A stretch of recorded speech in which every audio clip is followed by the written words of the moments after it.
Brought to you by Atlassian, AI-powered collaboration software that makes the impossible possible.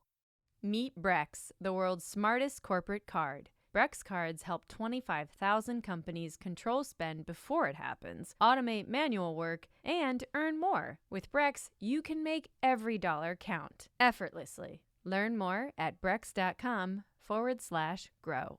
Brought to you by Williams. We make clean energy happen. Welcome to another special episode of Most Innovative Companies. Joining me again is Mansueto Ventures CEO and Chief Content Officer Stephanie Mehta. Just a note for some of our listeners, Mansueto Ventures is the parent company of Inc. and Fast Company. Hi Stephanie, welcome back. Glad to be back. So you recently moderated a panel as part of a series called Fast Forward at One Madison. A couple of other episodes of this are already out. And you spoke with Debbie Millman, a writer, designer, educator, and host of Design Matters. What did you two chat about? It was a great conversation. So for some context, as you know, the speaker series is a partnership between Fast Company and IBM, and we speak with select tech and design luminaries. And as you said, our third guest was Debbie Millman, and we chatted about the future of design, from the role of generative AI in creativity to the evolving relationship between design and business. And I kicked off the conversation by asking her about some of the technology she uses to get her job done. Well, I should make it clear that I came up through the ranks of design beginning in the 80s. So I've been doing this for a very long time. And I was probably the last full generation of designers that were taught on the drafting table with X-Acto blades and with waxing machines and drafting tables and Rubylith. And I can go on and wax sentimental for the entire time we have to talk, but I won't. I had a bit of difficulty making the transition to computers initially, mostly because I did everything by hand, and I liked doing everything by hand. And I'm also an artist, and so for me it was all kind of blurring into the same discipline. So I did struggle for quite some time with the, transition to Quark Express and then the transition to all of the Adobe suite.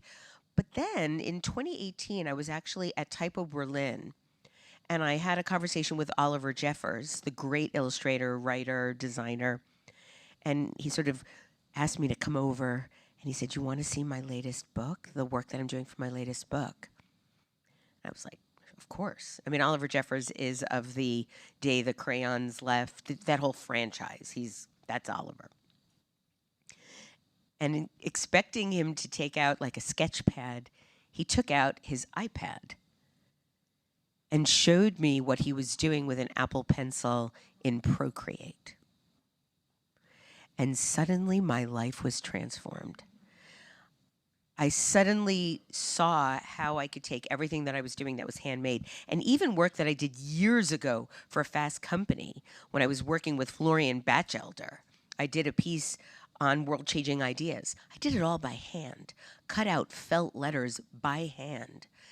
Suddenly, my life transformed because I could make everything by hand in Procreate on an iPad with an Apple Pencil. So that is really my go-to device now, and I do everything that way. And how have you started to think about the role of AI in creativity? In addition to being a teacher and a designer and an instructor, you have a great podcast, Design Matters. If none of you have checked it out, please find it where you find your podcasts. You talk to a lot of folks about AI and creativity and AI and design. For the designers in the room, but also for the technologists in the room, how should they be thinking about AI? I think they should be thinking about it a lot. And I'm actually glad I mentioned that sort of previous bit of history about my journey as a designer with technology, because I want to make it very clear that I'm hearing the exact same arguments against AI as I did against the Macintosh computer 40 years ago.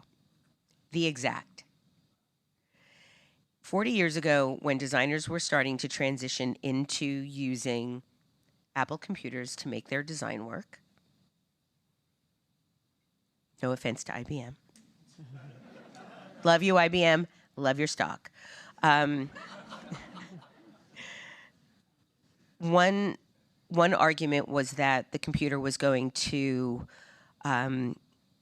lose all of the soul in design, take all of the craft away, take all of the artistry away. I was very, very aware of what some of the great, great designers of that time were saying. I became very good friends with several of them over the decades.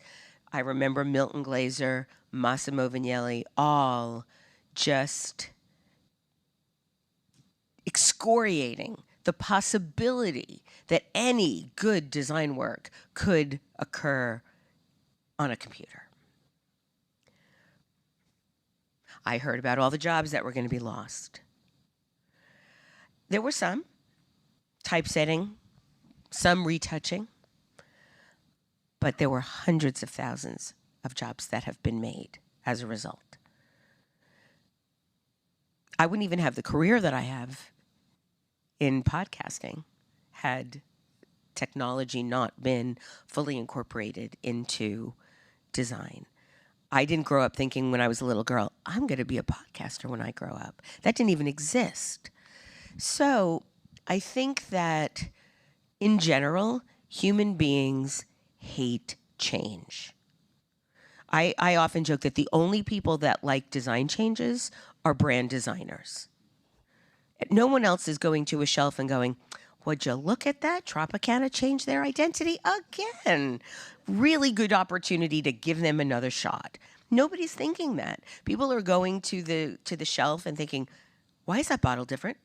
Am I getting the same amount? I'm not getting the same amount. I am going to stop buying this brand now. People hate change. They hate uncertainty. They hate not being able to predict the future. That we're hardwired into that. If you walked across the street, nearly got hit by a bicycle, your adrenaline would kick in and you would jump out of the way as fast as you could. You couldn't will yourself to adrenaline kick in. Doesn't happen that way. It's all subconscious and involuntary. It's the same way we approach any change. How is this going to impact me? What am I going to lose? Am I going to be shortchanged? And so I think that while there's certainly lots of bad behavior that could be utilized or emphasized with AI, I've seen enough in the last year and experimented enough in the last year to also see the vast possibilities that feel hard to imagine in an optimistic way because we've all been raised with the Terminator movies. So talk a little bit about some of the experimentation you've been doing or that you've seen. The example Jonathan cited of AI enabling designers to move into more original work is certainly something that we hear echoed across different functions. What are some of the things that are specific to design and AI that excite you? I think that there's actually more opportunity to develop creativity with AI, at least from what I'm experimenting with and seeing, than with actual writing, ChatGPT. And my students know this. We do an entire exercise on writing the ideal resume and the ideal cover letter. If they use AI, I can almost always tell. First of all, no one under 25 uses the words hence or moreover. So it's a dead giveaway. What they also end up seeing is how the letters all begin to sound alike. You put in the prompt for a cover letter, you're going to get the most popular cover letters. So I find the design aspect of this much more interesting and engaging. But mostly for reference, to create an original idea, AI can't create an original idea. It could give you door openings to help you get to an original idea maybe faster, but it's not going to give you something that has yet to be imagined. It's just going to give you existing patterns that they recognize, or it. I love that everybody I know is calling AI a they. There's something really spooky about that. But in any case, whatever it gives you. So an example that I can give you that I found really, really interesting. I have a book coming out in April, and it's a book about gardening. And it features, the entire book are photographs and illustrations that I made. And they're all... And recipes. And recipes, yes. Recipes for my wife. So it's called Love Letter to a Garden, and it's about a lifelong quest to have a successful garden when I've struggled pretty much my whole life to, grow a shrub, the most basic kind of foliage. And during COVID, I had a lot more luck because I had a lot more time. And I did a piece for the TED conference. I did an interstitial about gardening. And it was all done using Procreate and my drawings and my photographs. And somebody from Timber Press, a gardening imprint from Hachette, reached out and asked me if I'd be interested in doing a book on gardening. I'm like, you don't want me to do a book on gardening because I am really the worst gardener in the world, if you would even call me a gardener. And they're like, no, that would be good. Talk about all your failures. I was like, okay, I could do that. And so it ended up becoming sort of a semi-memoir in my journey through learning about the wonder of a garden. And when I was a little girl, I'm a native New Yorker. My grandparents lived in Brooklyn, and they lived in a row house. And the row houses in Borough Park all butted up against each other. So you had the back of one and the back of another. And then rather than just being a fence separating the two homes, there was an alleyway. And I'm getting to my AI story, I promise. But this backstory is really important to this story. When I was a little girl, I remembered vividly there being these giant trees, like a canopy of trees over this alleyway. And I remember running down the alleyway, and at the end of the alleyway was a waterfall. Like a waterfall that just fell down in Borough Park, Brooklyn. This was so vivid to me, I was certain it was real. And in 2008, when Google was able to give you an aerial view, I did a Google search on the address and looked at the aerial satellite view and saw the trees. And they were there, just like giant trees oversetting the houses. But there was no waterfall. There was definitely no waterfall in Brooklyn. And I wanted to write this story. Now, I draw from reference. I'm not a good enough artist to be able to say, okay, let's do a row house, backyard, series of homes with a waterfall at the vanishing point. There's just no way. So I went into Midjourney. I did a series of prompts, backyard, 1960s. Also, I couldn't get access to any of the backyards. I did actually go, but because I don't look like an Orthodox Jew, everybody was really, really suspect of what I was doing there. And I really wanted to say, can I just look at your backyard? No, nobody was into it. So I went and I did this prompting, and none of them were exactly right, but I was able to sort of piece it together like a David Hockney painting almost, and then draw from that. So first I drew it, then I painted it, and then I did a watercolor and sort of mishmashed them together. And I wouldn't have been able to do that without AI. I couldn't have. There's just no way I would have been able to figure out how to draw a waterfall at the end of a city street in Brooklyn. So I feel like, and I was very clear about what I did. I wrote about it in the book, that I was helped along. So I think that there's opportunities. One of the biggest opportunities that I learned about earlier this year, I did a panel at South by Southwest where I was talking to doctors about how they were using AI to find patterns to isolate where Alzheimer's might be indicated in the in the neural pathways of the eyes. Like, think about what that could do for us as a species. So I think like anything else, like any other technology available to us, it's us that is going to be the determinant of whether this is used for good or for evil. In the same way that there are no evil corporations, there are only evil people that work in corporations. And so I always have to think about whatever it is that we're talking about, thinking about, engaging with, as humans positioning this thing in a certain way for other people to believe it is a certain way. I want to let everybody know that we'll have time for some Q&A with Debbie, so please start to think about some questions you might have for her. It's interesting that you mentioned corporations.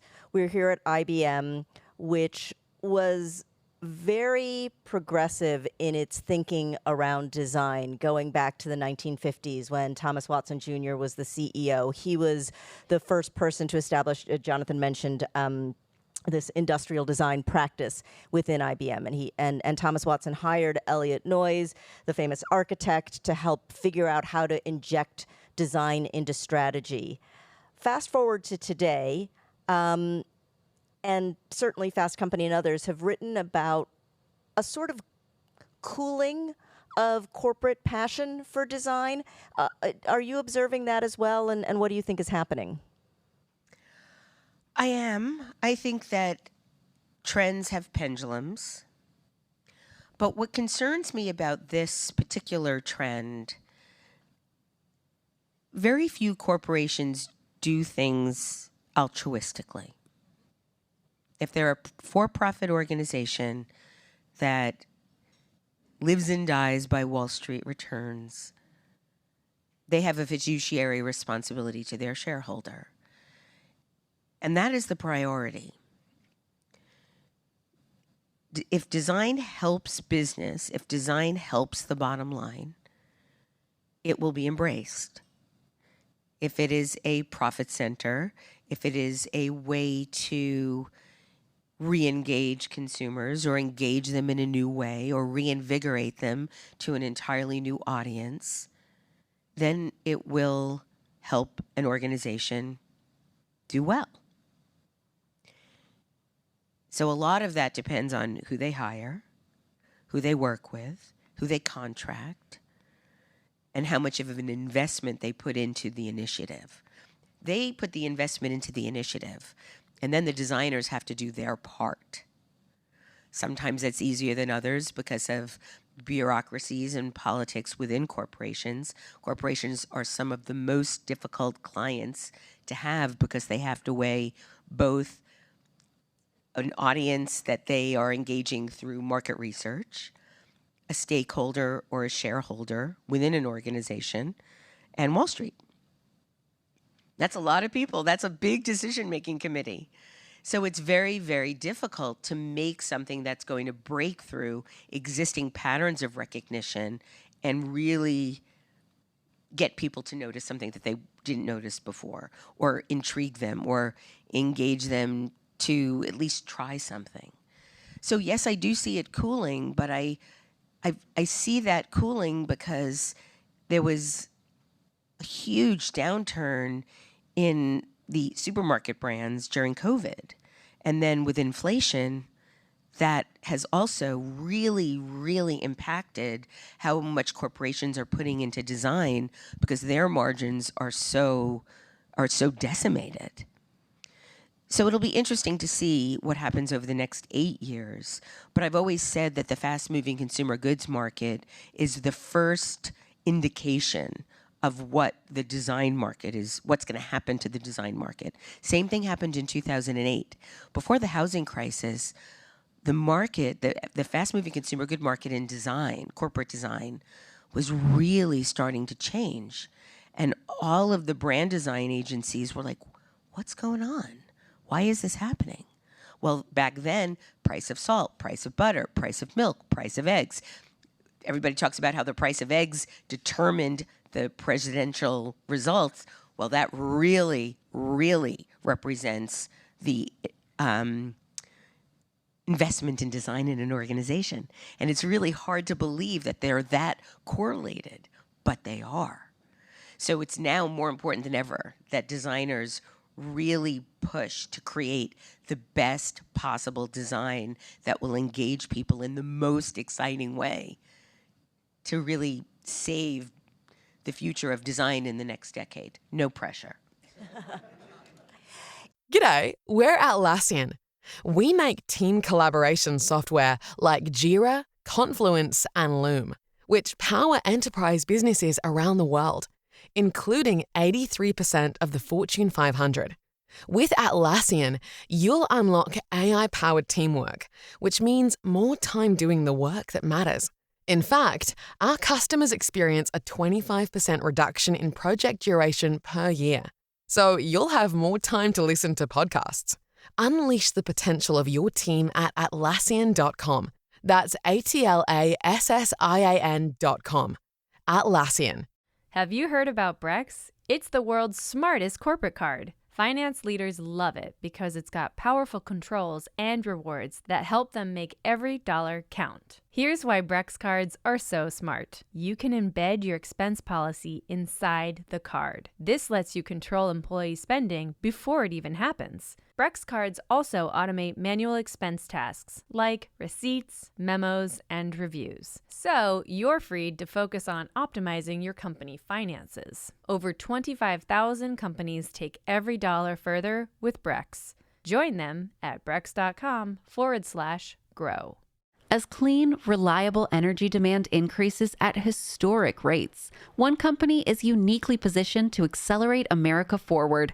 Williams. We have 116 years of know-how in powering progress, and we're ready to power the next 100 years of innovation. Learn how our natural gas infrastructure is critical to power the future of AI and electrification at williams.com. Going back to AI, though, will there be companies that say, well, we can do the same amount of work that we were doing with a fleet of designers, with a smaller number of designers, we'll just use Midjourney. We'll just use these tech tools that are available to us. We don't need this large staff because we are feeling pressure from Wall Street. Does anybody here remember 99 Designs? 99designs.com came out, and they were essentially a logo factory. And everybody was really, really clutching their pearls over this one. This is going to destroy design. You could buy a logo for $5. Like, you get what you pay for. First of all, let them try. What are we going to do? Stand in the way? No, you can't do that. Let them try. It's a lot harder than it seems. You can't just put in a bunch of prompts. One of the people that I think is doing it the best in advertising and design is an agency called Design Army, and it's Poom Lefebvre, who's really got a stylized eye and did an entire campaign, which actually Fast Company really wrote about quite extensively. She did an entire ad campaign with Midjourney. You'd never know, but it took her the time that her entire staff would have put into doing an advertising campaign. It took her doing the prompts and the revisions and then moving it all into Photoshop. And I mean, it's gorgeous, but it's a tremendous amount of work. So I know enough now, just enough to be dangerous. I don't want to give anybody the wrong advice. What I can say is that the people that I see using it are really skilled at it in the same way that you have to be skilled at using any technology. The big concern back in 1992 was that anyone with a computer can become a designer now. And then when Instagram came, anybody with an Instagram account can become a photographer. There's still lots of photographers. Even when television came out, this is going to end radio. No, it didn't. There's a whole new industry called podcasting. So I think it's really going to be interesting to see what happens next. We're very bad as a species at imagining what could happen we're much, much more adept at thinking about what won't happen because, or what can't happen because. And I think there'll be good things and there'll be bad things, just like there is with anything. We're going to go to questions in 1 second. Speaking of good things and bad things, best design of 2024 and worst design of 2024, in your opinion? Oh, okay. This is going to surprise a lot of people. I think the best design of 2024 is Jaguar. I think it's fantastic. I think it's beautiful. I think it's like welcome to the 21st century 25 years later. I think it's gorgeous. I think it's minimal. I think it's modern. I think it's doing everything it should be doing. No one likes brand design at first. No one. If they do, it's not pushed it far enough. And if everybody loves it right away, they'll hate it in 10 months, less than a year.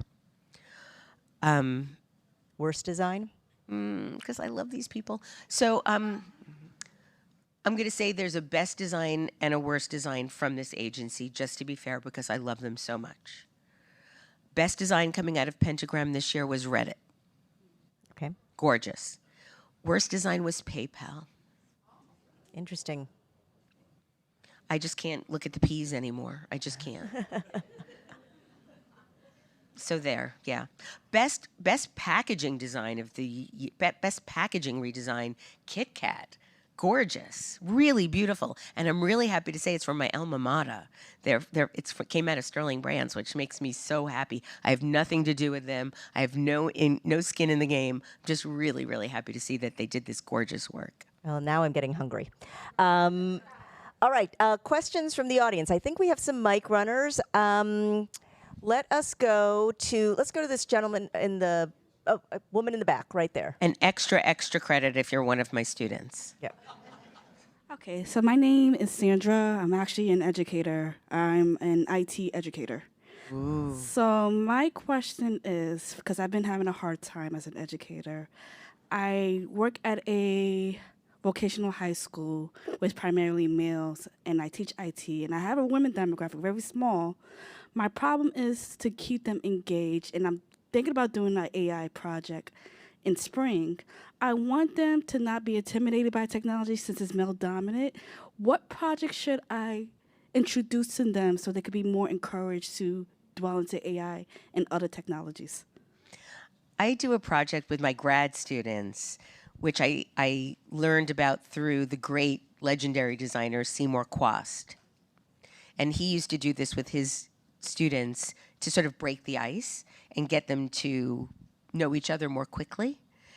And it's called creating a non-representational psychological self-portrait. So you have to create a way to communicate who you are without actually using any photographs of who you are. And so this non-representational, so it's not about how you look, psychological, so it's about how you think, self-portrait is really, really maximized by doing something technological as opposed to a collage, which feels really old-fashioned and boring. So I would recommend doing that and see what they can discover, and then they have to present it. So they have to sort of declare more about themselves through the visual imagery that they find. So just to clarify, is it like a storybook? It's basically a storybook about themselves, just using images? I would say it's more like a storyboard. Okay. Thank you. Love that. Good luck. Props to Seymour Quast. Let's go to the very far end of the room. And is there a mic there? Great. Thank you. Hi, everyone. My name is Venuska. I'm from Brooklyn. And my question is... You live near a waterfall? No, I'm from Flatbush. Anybody from Flatbush? Flatbush? Okay, that's cool. Just me. So my question is, what advice would you give to a young entrepreneur who wants to start using AIs to run their small business? What do you want to use AI for? Communications. So in what way? You have to give me a lot more detail. Just basically follow-up emails, sending emails out, recruiting people to the company, and all that great stuff. So how will AI help you? How will it minimize the amount of effort that, say, MailChimp or another one of those email marketing tools? WordPress has a good one too. Anyone that they have, how would that help in a better way? How would it create less friction and tension in your life? Well, it would save a lot of time to do other things, definitely. So what would you ask AI to do for you? What would it be doing that you currently do that you would want it to do better and faster? Sending emails out, recruiting people, stuff like basically emails, communication. So the interesting thing about design, technology, brands, is that they don't exist on their own. They can't self-direct, at least not yet. They have to be directed by someone. So what would you be telling or prompting AI to do for you that would help you? Write a letter? Send emails, write a letter, send a text message. Well, send emails send emails isn't something that is isolated only to AI. That could be scheduled on almost any emailing program. But writing a really compelling letter, my recommendation to you first would be to write your own letter in your own words and inject as much of your soul as you can. Because the same way that I was saying that I can tell by the use of words like hence and moreover that it's not human written, what's missing right now from ChatGPT and other generative AI programs is soul. Put the soul in first, let it wordsmith you after that. But it's not going to inject soul. Even if you say, please inject soul, it doesn't understand that yet. And I don't know that it ever will. Nothing is going to replace your DNA. Put that in first, then see what it comes up with. Okay. And then you can schedule your emails to go out whenever you want them to go out. Okay. Thank you so much. That was great feedback. Thank you. Can we get a microphone here in the front? We'll take these two questions here. We'll start here and then go to you.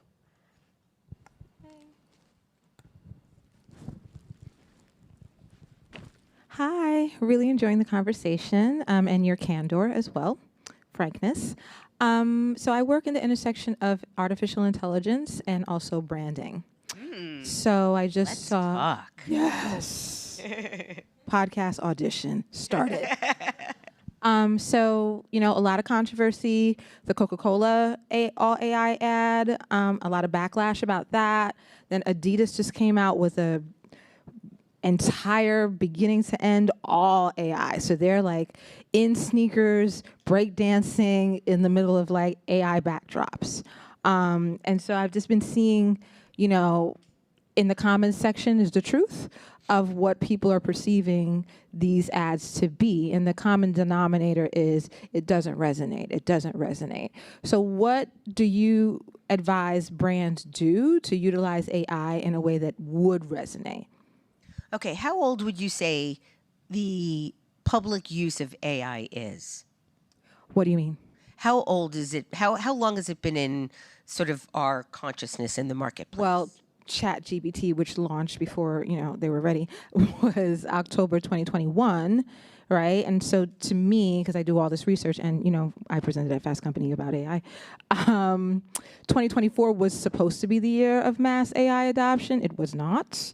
And so now I think 2025 is sink or swim. So I think there's still a lot of people that are very confused and not really grounded in actual understanding of what AI is. If they're using it, they really don't know how to strategically use it. They dabble. I'm just surprised every time how much people don't know what they don't know about it. Well, that's because it's 3 years old. Right. And if anybody thinks that this is the end game, that this is it, that it's never going to get any better, that it's never going to get any more interesting, then they're not thinking about it enough. They need to think about it as this is an infant. We're seeing AI in its infancy. Think about design on the computer. Think about the SE, was that what it was called? That little tiny box that we all had on our computer, on our desks in the 80s. Mm-hmm. That's what think about how far telephones have come. Think about how, anybody remember an answering machine? I remember my dad telling me in the 80s when I got my answering machine, he was so appalled that I was so narcissistic that I needed to know who called me when I wasn't home. It's like, can't they just call you back? Now we check our phones 3,000 times a day, and that's a low number. I think that we're at the very beginning of this technology. I think that it's very risky, but also kind of courageous for anybody to be launching anything creative using this sort of prehistoric, what we'll look back on and see as prehistoric technologies of AI. But I think it's great that people are trying it. The good news is that most people hate the way it looks. Most people are deriding the agencies or the companies that are doing it. That will change, because there'll be more acceptance, there'll be more excellence, and it'll likely create a lot more jobs. I don't think it's going to eliminate jobs. I think it'll eliminate some jobs, and it's going to create a lot more in the same way that the computer did. And so while I worry about bad behavior, human-directed bad behavior, I'm not really worried about AI-directed bad behavior because it'll be decades, if ever, that it'll be sentient. I don't know that that will ever happen. I know just enough about neuroscience to understand how difficult that would be. Brands, computers, design, technology, they're not self-directed. Humans direct them. We still have the power. So that's what I would say we need to remember. Thank you. I'm very sorry to cut this short, but we do have cocktails and are networking and 10 or 15 students from Debbie's class that are looking for jobs. So we've got to get to the networking. I want to thank Debbie Millman, author, podcaster, teacher. A plug for Love Letters. Love Letter to a Garden. Love Letter to a Garden, coming out in April 15th. And thank you all. Thank you again to IBM and to all of the wonderful partners here for supporting this speaker series. It's been great to see a couple of familiar faces and returning faces. And happy holidays to all of you. And Debbie, thank you again. Thank you, Stephanie. Thank you so much.